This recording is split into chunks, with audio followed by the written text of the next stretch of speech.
अस्सलाम वालेकुम एवरीवन। सबा Islamic study में आपका बहुत बहुत स्वागत है। और आज हम पढ़ेंगे सबक नंबर 7, इस्लाम की बुनियादी बातें। इस्लाम की बुनियादी बातें पढ़ेंगे। और कल आपको मैंने कुरान मजीद के बारे में बताया था, उसमें से एक क्वेश्चन पूछा था मैंने कि कुरान मजीद में कितनी सूरतें हैं। तो मैं यहाँ पर बता दे रही हूँ, 114 सूरतें हैं। ये आपको मालूम होना चाहिए। टोटल जो पूरा सूरतें कुरान में कितनी हैं, 114।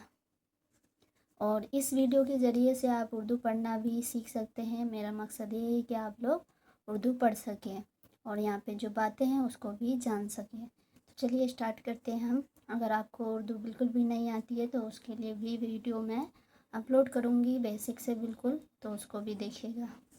सवाल है, इस्लाम की बुनियाद किन चीज़ों पर है? तो जवाब है इसका, इस्लाम की बुनियाद 5 चीज़ों पर है। अव्वल कलमा तैयब के मतलब को दिल से मानना और ज़बान से इकरार करना, यानी अल्लाह के एक होने और हज़रत मोहम्मद मुस्तफ़ा सल्लल्लाहु अलैहि वसल्लम के रसूल होने की गवाही देना। दूसरा है, ये पहला था यानी कि अव्वल कलमा है एक। दूसरा है, रोज़ाना मुकर्रर वक्त पर 5 बार नमाज़ पढ़ना, 5 वक्त की नमाज़ पढ़ना। तीसरा, अल्लाह के दिए हुए माल में से ज़कात देना ताकि ज़रूरतमंदों की ज़रूरतें पूरी हो सके।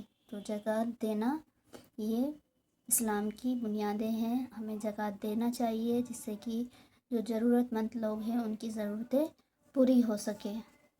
नीचे पढ़ते हैं। चौथा, साल में एक महीने रमज़ान शरीफ के रोज़े रखना, जो रोज़े आते हैं हमारे तो रोज़े रखना।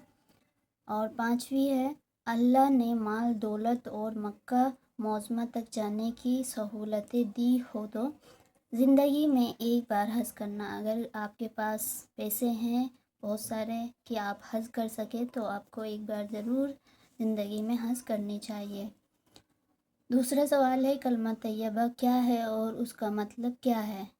ये समझते हैं अब कलमा तैयबा क्या है। हमने पढ़ा है ऊपर की इस्लाम की 5 बुनियादें, उसमें से एक पहला कलमा है तो उसके बारे में बताया गया है। जवाब, कलमा के माने हैं बात। कलमा का मतलब हुआ बात और तैयबा के माने हैं पाक। इस तरह कलमा तैयबा के माने हैं पाक बात। पाक बात, कलमा तैयबा पाक बात ये है। अब देखिए, ला इलाहा इल्लल्लाह मुहम्मदुर रसूलुल्लाह, ये हमारा पहला कलमा है।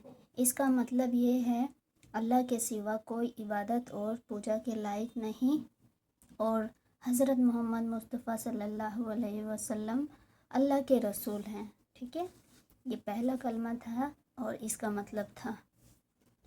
सवाल फिर से है यहाँ पर, हम अल्लाह के एक होने और हज़रत मोहम्मद मुस्तफ़ा के रसूल होने की गवाही किन अल्फाज से देते हैं? जवाब, जिन अल्फाज से हम उन दोनों बातों की गवाही देते हैं उन्हें कलमा शहादत कहते हैं। जो दूसरा कलमा है हमारा, 6 कलमे होते हैं तो दूसरा कलमा है। शहादत के मायने हैं गवाही देना। कलमा शहादत ये है तो दूसरा कलमा है यहाँ पर, अशहदु अल्ला इलाहा इल्लल्लाहु वहदहु ला शरीका लहु व अशहदु अन्ना मुहम्मदन अब्दुहु व रसूलुहु। इसका मतलब ये है कि मैं गवाही देता हूँ कि अल्लाह के सिवा कोई इबादत के लायक नहीं, वह अकेला है, इसकी खुदाई में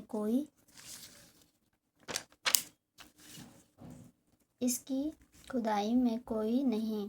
और मैं गवाही देता हूँ कि हज़रत मोहम्मद मुस्तफ़ा सल्लल्लाहु अलैहि वसल्लम अल्लाह के बंदे और उसके रसूल हैं। तो ये दूसरा कलमा जो था हमारा उसका मायने था। सवाल है यहाँ पर, क्या आदमी सिर्फ़ उन अल्फाज को ज़बान से कह देने से मुसलमान हो जाता है? तो देखिए, ये नहीं कि हम ओनली कलमा पढ़ लिया हमने तो हो गए हम मुसलमान, ऐसा नहीं है। उस पर यकीन करना दिल से उसको और ज़बान से इकरार करना। तो पढ़ते हैं यहाँ पर, नहीं, उन अल्फाज के मतलब को समझ कर दिल से इसका यकीन करना और ज़बान से इकरार करना ज़रूरी है। यानी कि आपको उस पर यकीन करना है कि अल्लाह पाक एक है और नबी जो है अल्लाह पाक के सच्चे बंदे और रसूल हैं। तो यहाँ पे कुछ सवाल पूछे गए हैं। हमने इस्लाम की बुनियादें आज पढ़ा है इसमें, तो देखते हैं इसका जवाब दे सकते हैं या नहीं दे सकते हैं।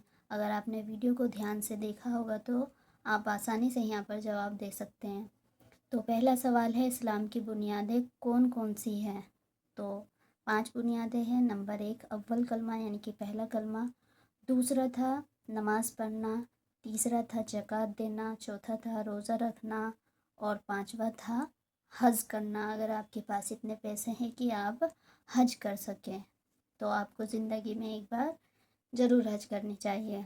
कलमा तैयबा का क्या मतलब है?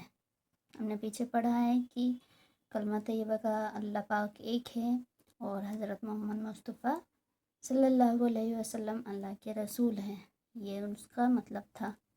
नमाज किस पर फ़र्ज़ है? नमाज सभी लोगों पर फ़र्ज़ है, सभी को पढ़नी चाहिए। चौथा सवाल है, ज़कात क्यों दी जाती है? तो ज़कात ज़रूरतमंद जो लोग होते हैं, जो गरीब लोग होते हैं, उनकी ज़रूरतें पूरा करने के लिए तो आपको ज़कात देनी चाहिए। तो यहाँ पर हमारा ये कंप्लीट होता है। अगर आपको वीडियो अच्छी लगी तो कमेंट करके हमें ज़रूर बताइए और एक लाइक ज़रूर कर दीजिएगा। मिलते हैं नेक्स्ट वीडियो में, तब तक के लिए थैंक यू सो मच।